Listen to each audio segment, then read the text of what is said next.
For most of human history, we had this sort of symbiotic relationship with nature. But somewhere along the way, that balance got completely flipped on its head, turning into a destructive dependence. It's like we've forgotten that our planet has a carrying capacity, a hard limit. So in this explainer, we're going to dig into the story of that shift, our own incredible growth, and the immense pressure it's putting on the one home we all share. I mean, just look at this graph. For thousands upon thousands of years, the human population was basically a flat line. We were a pretty small species on a huge planet. And then, suddenly, in just the last few hundred years, which is like a blink of an eye in geological time, this happened. A vertical explosion. Scientists call it a J-curve, and honestly, it represents one of the most dramatic changes in the entire history of life on Earth. So, what was the spark? What lit the fuse on this population bomb? How on earth did we go from a few million people scattered across the globe to billions in what feels like overnight? Well, it really boils down to two huge revolutions that changed everything for us. The first one was agriculture, way back around 8000 BC. That gave us stable food, and the population grew to about 5 million. But the real game changer? That was the Industrial Revolution, kicking off around 1800. Suddenly, with medical advances and better sanitation, death rates just plummeted. That's when we hit our first billion people. And from there, the growth went into overdrive, soaring past 7.6 billion today. Okay, to really wrap your head around just how fast this all happened, think about this. It took all of human history, thousands of years, for our population to hit 1 billion. But to double that, to 2 billion, it only took 80 years. That's just mind-blowing, right? That acceleration completely changed our place on this planet. And yeah, this rapid growth totally reshaped our relationship with the planet.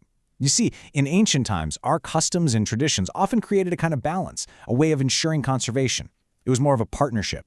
But in modern times, that is twisted into a destructive dependence. We started using resources like they were an infinite buffet, forgetting that every single ecosystem has its limits. But here's the thing about limits. When you push any system past them, it starts to break. And that brings us to the consequences of all this pressure we're putting on our planet. This is really the critical question, isn't it? With more people, all consuming more resources, producing more waste, what gives? What happens next? The answers are, well, they're all around us, and they're getting harder and harder to ignore.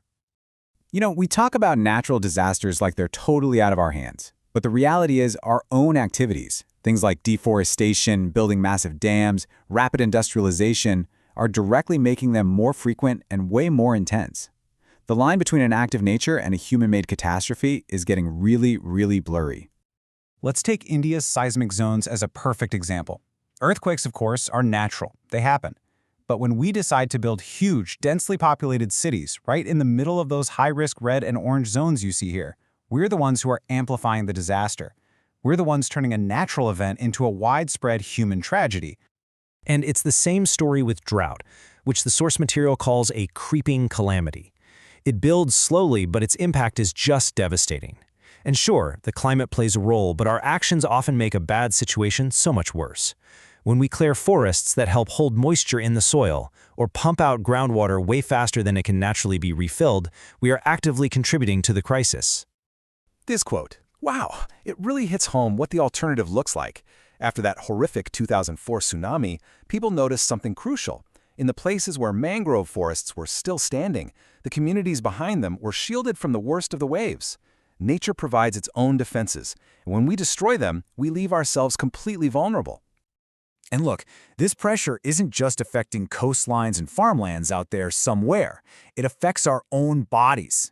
The link between the health of our environment and our own personal health is direct, and it's absolutely inseparable.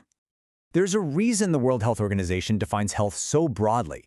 It's not just about not having a cold or a fever. It's about your complete well-being, physical, mental, and social.